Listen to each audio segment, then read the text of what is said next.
I would like bring my arms up to block the punches, and he would say, "Put your arms down." This survivor of an especially brutal case of domestic violence is trusting the ABC 7 News iteam to tell her story. She wants to encourage other victims to seek justice for a crime that is vastly underreported.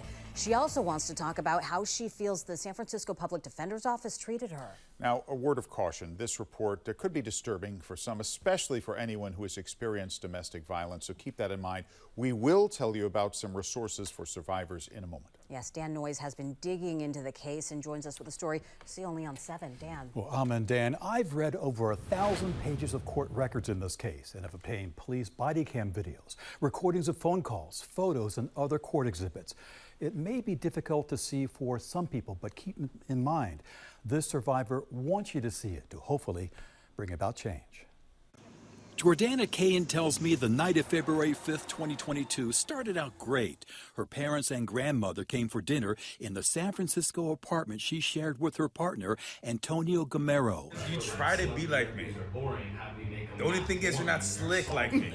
He was 12 years older than Jordana, got her a job working for him in commercial real estate, and he liked to cook. So he made dinner for my family, cooked lamb shanks for them, and then he made me sea bass because I don't eat meat. And we had a great time. Like, it was really nice. Everyone was getting along and laughing. A surveillance camera caught her family leaving after 10:30 that Saturday night. Jordana and Antonio seemed in good spirits as they walked back upstairs, but he was actually seething about something her father had said. Jordana got in trouble as a 13-year-old for texting an older man, even though she never met him in person. And it was just something so small. Right.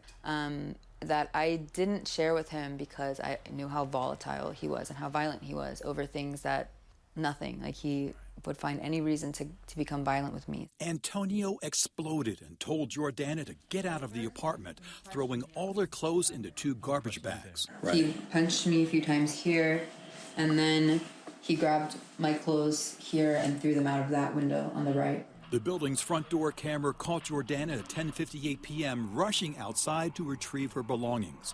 For 10 minutes, she agonized over what to do. Then Antonio came down. She told him she didn't want to go home to her parents. I don't want home. All right, here's your some tips. Why? You're gonna leave tomorrow. I already got you a hotel. What do you mean you got me a hotel? Tomorrow. Jordana tells me as soon as they got to the 3rd floor, the violence started again. And I had tried to leave out the front door because he started to punch me. And then he had grabbed me with one arm and then slammed the door on me repeatedly, and then closed it and locked it, and he started punching me. And Jordana says when she fell to the floor and tried to protect her face, he kneed and kicked her, then dragged her down the hallway to the bedroom. And he had grabbed me by the back of my head and was repeatedly slamming my face into the door, and then he pulled my mouth open and put his fingers in my mouth and said he was going to rip my mouth open. Antonio dragged her by the hair to the living room couch and started choking her, but she broke free. I ran over to the window to throw it open because I thought I was going to have to jump out of the apartment because he wasn't going to let me leave. Antonio grabbed Jordana, threw her onto this marble table, breaking it and gashing her forehead. She tells me he continued to punch her until he started to cry. And then he looked at me in the face. I was covered with blood and said, "You deserve this. You know that, right?" San Francisco 911, police, fire, medical. A teenage girl happened to be parked across the street with her friends and called for help. Well, we heard screaming, so I turned and I looked, and the window was open, and some guy was hitting her. I wonder what word you have now for that teenage girl who called 911. I'm incredibly grateful to her. She saved my life. I don't think I ever would have been able to get out of that relationship with him. Hi. Hey. Where do you live? When police arrived, Antonio opened the building's front door and told officers a series of lies. First, that he lived on the 2nd floor, not the 3rd floor. Did you hear anybody fighting upstairs? I did hear something across the street. Okay, what's wrong with your face, dude? Why is your face all scratched up? It's not scratched. Huh? Yeah, I can see scratches. You got scratches on your chest. Just stay down here. He later claimed his cat had scratched him. Who's up there with you? No one's up there. There's no one. Cat and I, yeah. As officers arrived at the apartment, they found the door wide open. Anyone in here? Police! Are you hurt? They searched but couldn't find Jordana. There's a back door here. Finally, one officer walked past the laundry through the door that leads to the back stairwell. Hey. Antonio told her to hide from police there. Ma'am, talk to me. Come here. Talk to us. Come here. Yeah. Come here. Get up here. That's probably gonna be S1. Come here. Let's get you. Jordana wouldn't tell the officers what happened, but she did identify Antonio as her boyfriend and said they had been dating a year and a half. Ma'am, would it be okay if we documented your injuries a little more from side?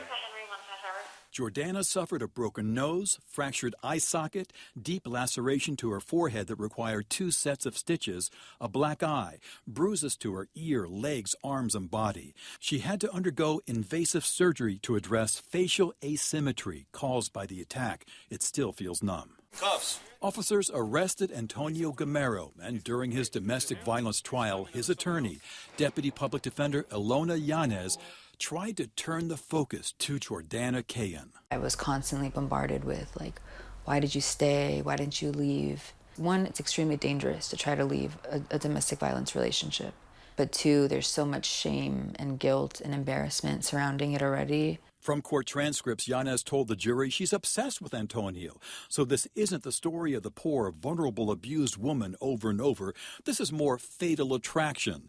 This is a woman who couldn't let go. But phone calls Antonio made from jail didn't help his case. Here he talks to a family member about Jordana's testimony at the preliminary hearing. Truth, hearing her testimony as well, I was really trying to hear if she was going to inflate anything or, be hyperbolic, but honestly, she wasn't. And here he talks to his downstairs neighbor about mitigating or trying to avoid the harshest penalties. I'm here to mitigate. This is where I'm at. Yeah, I'm mitigating. I'm not gonna. Dude, Santa Claus didn't hop down the damn chimney to beat her ass, bro. It was me. I'm sorry. I get it. It was me. For that incident, the jury found Gamero guilty of torture, domestic violence with great bodily injury, battery, and false imprisonment, and several more felonies associated with 3 other incidents the year before, for which Jordana Cayen kept notes and photographs of her injuries. He wouldn't hit me every time he drank, but if he drank and did cocaine, he was going to become violent, like, for sure. The judge gave Gamero 2 years in state prison, followed by 7 years to life indeterminate sentence. And now District Attorney Brooke Jenkins is considering filing for sanctions against Deputy Public Defender Ilona Yanez. It's something that we are taking very seriously about what our next steps may be. So there could be a next step. Correct.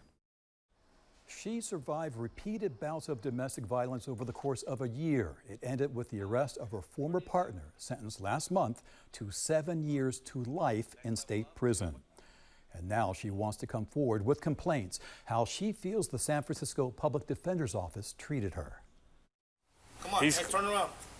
Wait, is it him? Right now, Antonio Gamero is an inmate at North Kern State Prison outside Bakersfield. He's being processed and will find out soon where he'll serve his sentence of 7 years to life for torture and domestic violence. His public defender, Ilona Yanez, may also face sanctions for some of her actions during the case. It's something that we are taking very seriously about what our next steps may be. So there could be a next step. Correct. San Francisco District Attorney Brooke Jenkins is concerned about 4 issues. Number 1. The survivor in the criminal case, Jordana Cayen, filed an $8,000 small claims court complaint against Antonio Gamero for back rent and other money he owed. This email exchange shows that Deputy Public Defender Ilona Yanez got involved in the matter. And she was trying to propose, like, an alternative amount and settle without us going to court. It is absolutely, in my view, inappropriate because it brings her in contact with the victim who has been traumatized by the person she's representing.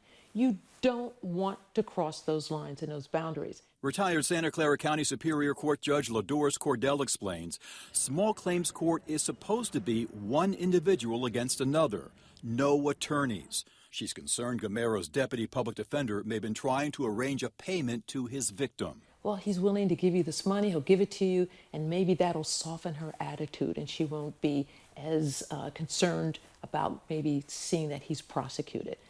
Very scary stuff. I approached Ilona Yanez after the sentencing to discuss the case. Ilona, hi, I'm Dan Noyes. No?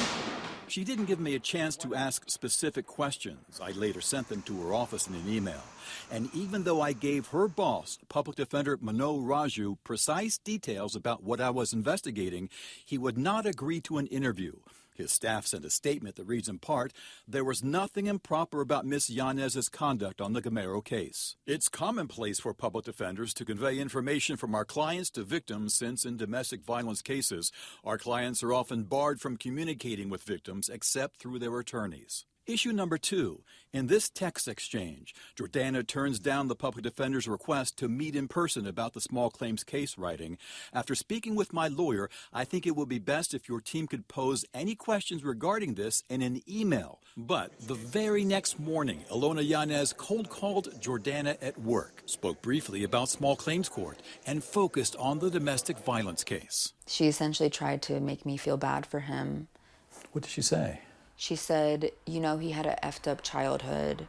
And he said he was sorry. When the victim said, I will communicate with you, but only by email, that should have been respected. David Yosefon is an expert in legal ethics from Santa Clara University School of Law. That was in direct contravention of the victim's expressed wishes with respect to being contacted. So I think that was a violation. I think that was unethical and could certainly subject the defense attorney to bar discipline. In his statement, Public Defender Manoj Raju argues it is commonplace for public defenders to speak to victims to get a sense of what kind of resolution they are looking for and to convey information to them from our clients. Issue number 3. On the day the jury announced its guilty verdicts, Gamero's attorney, Ilona Yanez, bought drinks for several jurors at this bar near the courthouse. One juror signed this declaration saying he did not feel comfortable with what seemed like victim blaming by Yanez and some of the jurors. When you are buying them things, even a drink, in order to potentially persuade them to assist in your argument for sentencing, that too is very disturbing and inappropriate. According to the declaration, Yanez informed the jurors in that bar because of their verdict, Gamero would be looking at a life sentence. After, 3 jurors wrote emotional emails asking the judge to be lenient, one stating Mr. Gamero deserves a second chance. The conduct is inappropriate under our ethical rules. We are not to be sharing information with jurors post-conviction that they weren't entitled to receive or consider during the trial itself. Ilona Yanez's boss, Manoj Raju, did not address her buying drinks for the jurors, but did confirm she went to the bar with them, adding, it is extremely common for attorneys to speak to jurors after a verdict to gather feedback on the trial.